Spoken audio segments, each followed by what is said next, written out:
Hello students, आए हैं बहुत ही मजेदार सेंटेंसेस आपको समझाएंगे। आप ग्रामर में समझेंगे, ट्रांसफॉर्मेशन ऑफ द सेंटेंस समझेंगे। आप आज की हमारी क्लास रहेगी विद्यार्थियों, स्टूडेंट्स के आप ट्रांसफॉर्मेशन ऑफ द सेंटेंस पे समझेंगे। रिमूवल टू क्या होता है, टू को हटाएंगे कैसे, टू के स्थान पर क्या आएगा, टू का प्रयोग किस प्रकार से किया जाता है, टू क्या काम करता है वाक्य में। 2 नंबर का सेंटेंस आता है ये, 2 नंबर का, यूपी बोर्ड में आपके लिए 2 नंबर के लिए काम करता है। तो इनको देखेंगे किस प्रकार से इसको रिमूव किया जाएगा, किस प्रकार से इसका सेंटेंस में यूज होगा। तो आप बहुत अच्छे तरीके से आप वीडियो को अंत तक जरूर देखना, उसमें आपके लिए टेस्ट दिए जाएंगे, आपके लिए सेंटेंस दिए जाएंगे, तो आप बेहतरीन तरीके से समझते जाइए। ठीक है, आपके कंपटीशन में भी आपके लिए सेंटेंस इसमें से पुटअप होता है और वहां भी आप इस सेंटेंस को प्रॉम्प्ट कर सकते हैं, अटेम्प्ट कर सकते हैं। ठीक है, तो आप बड़े पेशेंस के साथ में बैठिए और अब पढ़िए आप। ठीक है, बड़े मजेदार सेंटेंस समझेंगे, बहुत अच्छे तरीके से देखेंगे। ठीक है, आप धैर्य के साथ देखिए। ट्रांसफॉर्मेशन ऑफ द सेंटेंस, ये मेरा आज का लेक्चर है, transformation of the sentence. Transformation of the sentences, तो इसमें क्या है, वाक्यों का रूपांतरण कैसे होता है, वाक्य किस प्रकार से परिवर्तित किए जाते हैं। सेंटेंस की लैंग्वेज नहीं बदलनी चाहिए, सेंटेंस का अर्थ मीन्स नहीं बदलना चाहिए, लैंग्वेज बदल जाती है, वही आपका ट्रांसफॉर्मेशन ऑफ द सेंटेंस कहलाता है। ठीक है, कैसे देखिए, आप कभी भी भूलेंगे नहीं, इसके बाद आप कभी भी नहीं भूलेंगे। देखिए, इसमें रिमूवल टू रहेगा, ये है, इसका अर्थ होता है बच्चों अत्यधिक। इसका अर्थ क्या होता है, अत्यधिक होता है इसका अर्थ, ये यानी कि इतना, टू मच, इतना ज्यादा होता है, अत्यधिक के होना नहीं चाहिए। क्या नहीं होना चाहिए, ज्यादा नहीं होना चाहिए, इतना अधिक ज्यादा होना नहीं चाहिए। तो इसमें ये नेगेटिव मीनिंग देता है। कैसा मीनिंग देता है, नेगेटिव मीनिंग देता है। ठीक है, तो इसमें नॉट का भाव पहले से ही इसमें लगा रहता है। इसमें देखिए सेंटेंस, जैसे मैं कोई भी एग्जांपल देता हूं, he is too weak to walk. इसमें मेरा रूल रहता है, मैं हम लोग रूल लिखाते हैं विद्यार्थियों के लिए, आप लिख सकते हैं कि जब सिंपल सेंटेंस में आपके लिए टू प्लस एडजेक्टिव, ये यहां पे प्लीजेंट एडजेक्टिव हो सकता है या अनप्लीजेंट हो सकता है। अनप्लीजेंट एडजेक्टिव हो सकता है। अनप्लीजेंट आप जानते हैं, जैसे बैड क्वालिटी वाले जो एडजेक्टिव्स होते हैं वो अनप्लीजेंट एडजेक्टिव कहलाते हैं, और जो गुड क्वालिटी वाले एडजेक्टिव होते हैं वो प्लीजेंट एडजेक्टिव कहलाते हैं। ठीक है, तो इसके बाद में टू के बाद में एडजेक्टिव, एडजेक्टिव के बाद में to plus M B first form, ये इन्फिनिटिव कहलाती है। क्या कहलाती है, इन्फिनिटिव, मतलब पूर्ण क्रिया कहलाती है, जो आपको इसमें ना नी ने का अर्थ निकालती है। ठीक है, तो इन्फिनिटिव हो रही है यहाँ पे। इसको जब सेंटेंस में ट्रांसफॉर्मेशन, इसमें सेंटेंस को आप रिमूव करेंगे, टू को यहां से हटाएंगे, तो हमें ये रूल आता है कि इस टू के स्थान पर सो लगाते हैं। ही इज सो, एडजेक्टिव वैसा ही रहता है जैसे लिखा रहता है। ठीक है, उसके बाद में फिर दैट लगाते हैं हम लोग, यहां ये सेंटेंस में आता है, ये कंजंक्शन लगता है इसमें, तो दैट लगा देते हैं। दैट के बाद जो सब्जेक्ट आता है, वो सब्जेक्ट आता है पहले वाले सब्जेक्ट के अकॉर्डिंग आता है, इसके अकॉर्डिंग आता है। तो ये सब्जेक्ट यहां आएगा, यहां पे यदि सी है तो सी आ जाएगा, ही है तो ही आ जाएगा, राम है तो ही आ जाएगा, सीता है तो सी आ जाएगा। ठीक है, तो इस पर विशेष ध्यान रखना। ठीक है, अच्छा, पहले वाले सब्जेक्ट के अकॉर्डिंग दैट के बाद आप सब्जेक्ट लगा देते हैं। उसके बाद में फिर आपका यदि टेंस प्रेजेंट में दिया है, टेंस किस में दिया है, प्रेजेंट में, तो इसके बाद आप प्रेजेंट में ही टेंस लेंगे। पहला टेंस प्रेजेंट में, तो दूसरा टेंस ये आप कैन में ले सकते हैं। ठीक है, डज में भी ले सकते हैं, डू डज में ले सकते हैं, प्रेजेंट में ही ले सकते हैं, उसमें कोई प्रॉब्लम नहीं है। फ्यूचर में भी ले सकते हैं आप, लेकिन सेंटेंस की लैंग्वेज हमें बनानी है, सेंटेंस का मीनिंग बनाना है, तो इसलिए हमारा टेंस रहेगा कैन में। किस में रहेगा, कैन में। तो कैन अब इसके बाद में ये अर्थ मैंने पहले भी कहा था ये नेगेटिव अर्थ देता है, तो नेगेटिव अर्थ देगा तो इसमें नॉट लगा देंगे हम। मैंने कहा था कि इसका मीनिंग नहीं बदलना चाहिए, लैंग्वेज बदल जाती है, मीनिंग वही रहना चाहिए, अर्थ वही निकलना चाहिए, तो इसकी पद नहीं, घटना नहीं चाहिए। तो इसके बाद में फिर पीछे वाली जो मुख्य क्रिया है आपकी मेन वर्ब है V1, तो उसको टू को हटा देंगे, यहां से इस टू को हटा देंगे और V1 ले लेंगे, बस सिर्फ ये मुख्य क्रिया रह जाएगी वॉक। तो अर्थ लगा के देख लीजिए आप। पहला अर्थ है वह इतना कमजोर है कि वह चल नहीं सकता है, इसका अर्थ ये निकल रहा है। तो दूसरे वाले का आप देखेंगे, वह इतना, सो का अर्थ हो गया इतना, वीक कमजोर है, दैट की वह चल नहीं सकता है, ठीक है। तो अर्थ वही निकलेगा सेम, अर्थ नहीं बदलना चाहिए इसका, ठीक है विद्यार्थियों। तो आप इस तरीके से आप सेंटेंस कोई भी और देख लीजिए, एक और सेंटेंस आप ट्रांसफॉर्मेशन में कभी भूलेंगे नहीं, ये रिमूवल टू क्या होता है, टू को हटाना कभी नहीं, ठीक है, इसको भूलेंगे नहीं, आपको हमेशा याद रहेंगे। आपके 2 नंबर का आता है ये 2 मार्क्स, यूपी बोर्ड एग्जाम में आपके लिए 2 नंबर का आता है 2 मार्क्स का, आपका ये परफेक्ट जाएगा। अगर सेंटेंस में आप यहां से आप एक और सेंटेंस बनाना सीख सकते हैं, कॉम्प्लेक्स सेंटेंस जैसे बनवा लेते हैं, ठीक है। तो कोई भी सेंटेंस इस प्रकार से दे दिया, जैसे उसमें बोल दे he is very weak, full stop, यहां पर फुल स्टॉप है, उसके बाद ही कैन नॉट रन, इसको वो बोल दे कि आप इसे सिंपल बनाइए, क्या बनाइए, सिंपल। तो सिंपल बनाएंगे इसको, तो सिंपल बनेगा इसका, इसी से देख लीजिए यही सेम टू सेम इसी प्रकार से आ रहा है। तो ही इज टू, इस वेरी के स्थान पे टू आ जाएगा, टू वीक, और टू ये ही कैन नॉट जो है वो पहला ही करता है, वही सब्जेक्ट है, वही डूअर है, जो पहला काम कर रहा है वही दूसरा काम कर रहा है, इसलिए एक ही बार आएगा ये, जैसा कि मैंने पहले सेंटेंस में बताया था। आप किसी से भी किसी को बदल सकते हैं, आपको कोई प्रॉब्लम क्रिएट नहीं होगी, ठीक है, आप बड़े आसानी से समझ सकते हैं इसको, ठीक है। तो इसको देखिए, two plus MB first form, ये फर्स्ट फॉर्म आ जाएगी रन। देख लीजिए, वह बहुत कमजोर है, वह दौड़ नहीं सकता है, तो वह इतना कमजोर है कि वह दौड़ नहीं सकता है, इसका यही अर्थ हो गया, क्योंकि ये टू में नेगेटिव अर्थ होता है, तो यह नॉट लगाना पड़ता है। इस ऐसा सेंटेंस आ जाए आपके लिए तो आप इससे सिंपल भी बना सकते हैं, सिंपल सेंटेंस ये हो गया आपका। अगर वो ये कह दे इसी सेंटेंस से कॉम्प्लेक्स बनाओ, क्या बनाओ, कॉम्प्लेक्स, मैं एक ही सेंटेंस से आपको कई प्रकार के सेंटेंस बता सकता हूं, आप बेफिक्र हैं। तो देखिए कॉम्प्लेक्स में हो जाएगा आपका ये प्रकार का आ जाएगा, ये वाला इस ऐसी टाइप में आ जाएगा कॉम्प्लेक्स। कॉम्प्लेक्स में क्या है कि आपके लिए उद्देश्य आ जाएगा, क्या आ जाएगा, उद्देश्य, पर्पस निकल आएगा, और पर्पस में आप क्या लगा देंगे, सो दैट लगा देंगे, सो दैट लगा देंगे आप। तो देखिए इसका हो जाएगा इसी का, ये तो हो गया सिंपल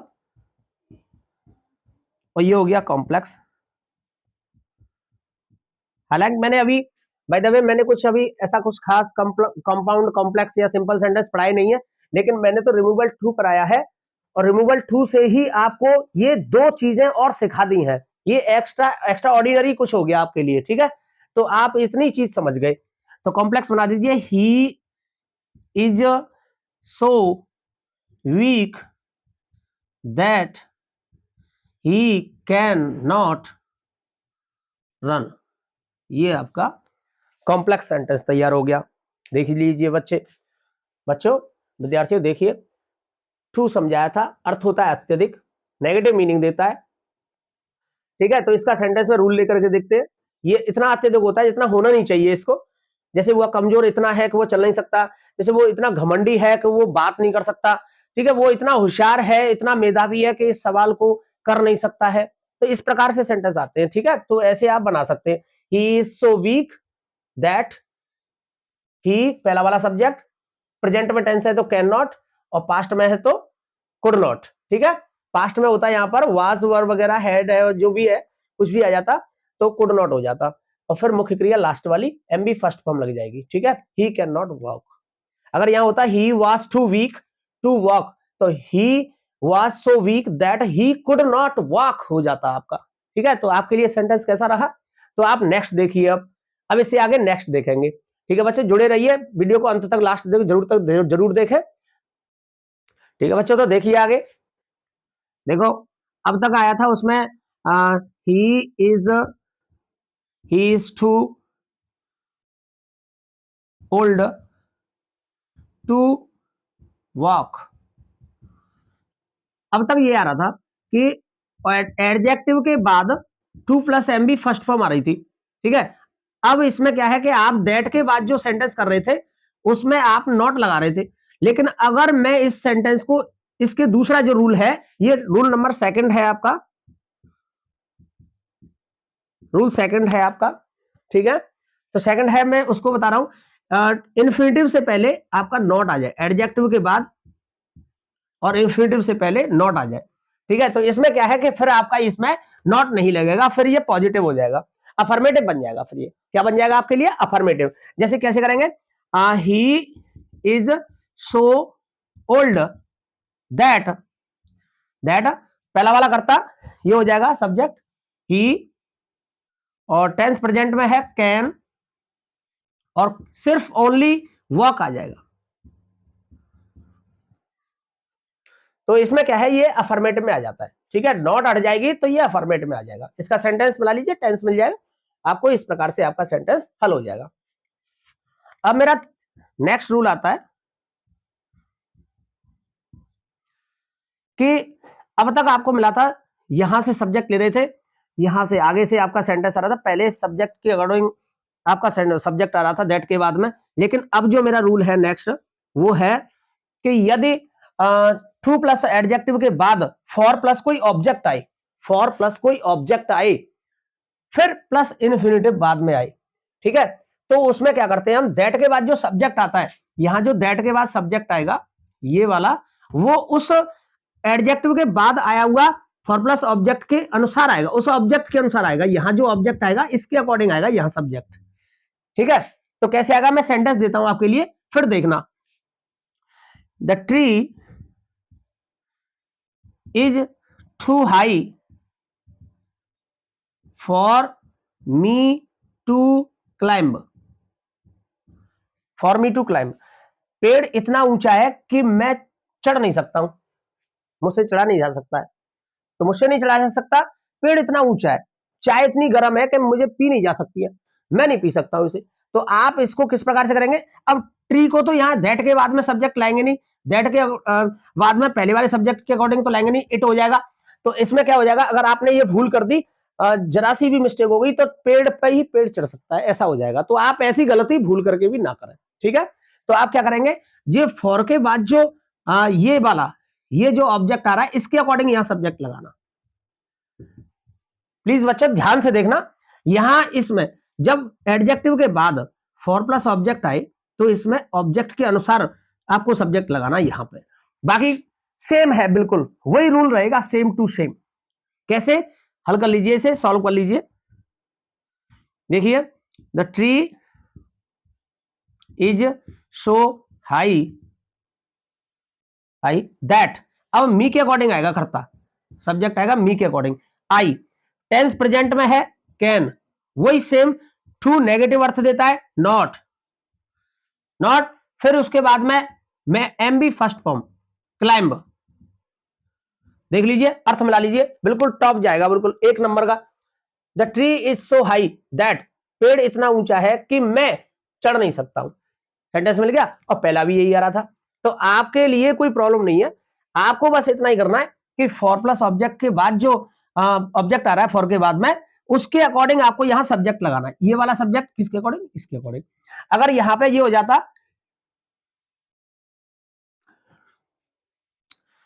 नेक्स्ट सेंटेंस है, the tea was too hot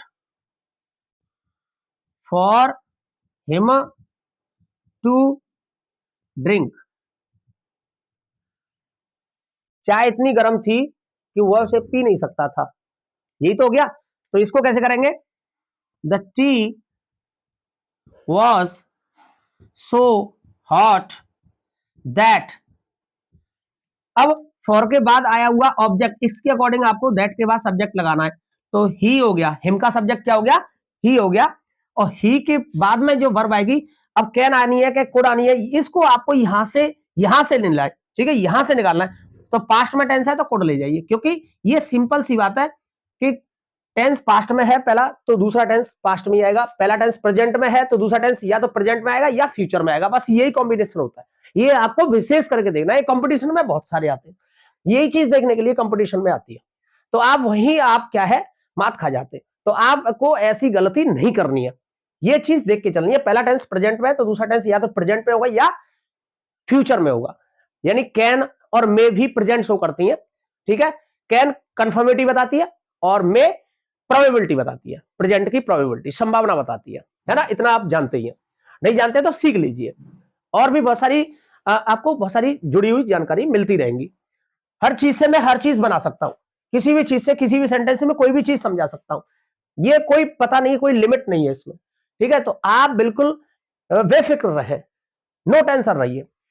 तो कुड, फिर नॉट लगानी है आपको वही, फिर एमबी फर्स्ट फॉर्म V1 लगा लीजिए, ड्रिंक। ये आपका तरीका हो गया। आप देख लीजिए, आप सेंटेंस को बड़ी बढ़िया तरीके से समझ लीजिए, आपको कोई प्रॉब्लम नहीं रहेगी। आपके 2 नंबर बहुत अच्छे तरीके से आपके मार्क्स आपको ऑब्टेन हो जाएंगे, ठीक है। तो वीडियो से, चैनल से जुड़े रहने के लिए बहुत बहुत धन्यवाद आपके लिए। ये आपका सेंटेंस आपका क्लियर हो गया, ये आपका पार्ट अब क्लियर हो गया। नेक्स्ट आपको मैं नेक्स्ट पढ़ाऊंगा, तो नेक्स्ट में आपके लिए और भी समझाऊंगा, इसके बहुत सारे रूल्स हैं, उनको भी आगे समझाऊंगा। मेरी क्लास से जुड़े रहने के लिए बहुत बहुत धन्यवाद आपके लिए।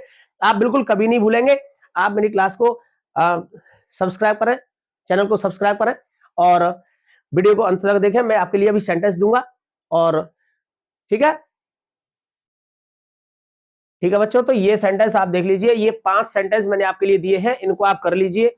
और आपको कोई भी प्रॉब्लम होती है तो आप कमेंट सेक्शन में जरूर मुझे बताएं, और आप इनको करके और अपने आप को इंप्रूव करें, अपने आप को डेवलप करें, ठीक है। तो थैंक यू, धन्यवाद, बहुत बहुत धन्यवाद। नेक्स्ट मेरी वीडियो से जुड़े रहने के लिए। आगे और भी बहुत सारी वीडियो मिलेंगी आपको, बहुत सारे सेंटेंस मिलेंगे। आप बिल्कुल बेफिक्र होकर के पढ़ें, आपको कभी भी कोई टेंशन नहीं आएगी। यूपी बोर्ड में तो आप फुल मार्क्स मारेंगे, आप कभी भी बिल्कुल कोई टेंशन मत लीजिए, ठीक है। आप बड़े खुश मिजाज तरीके से पढ़ते जाइए और कभी भी कोई टेंशन नहीं रहेगी आपको, ठीक है।